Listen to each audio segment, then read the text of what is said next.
The most brilliant mind that ever crosses earth in terms of humanity are people like Charles Darwin, Albert Einstein, Isaac Newton, a guy named Faraday, and a playwright called William Shakespeare. Right?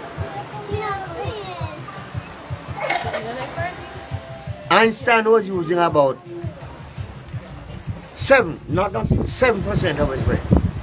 That's why he could theorize the theory of relativity, right? Energy equal mass squared, E equal m squared. You know about that? Have you heard about that? All right. Now, his protege, who's the guy that he taught, was Isaac Newton. And Isaac Newton split the atom and discovered that nuclear power, 7.1%. Now, she is using about the average 2.5, 3.5. You are using about 3.5, going 4. He's using about 1% of his brain. Him.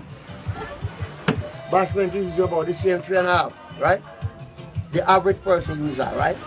Portia Simpson, who happens to be the Prime Minister of this country, is using less than 1% of her brain. What about the oldest? And why you say that? Eh? And why you say Portia is less than 1%? The woman has a cognitive deficit. She don't understand something readily. Right? She dunce your fuck.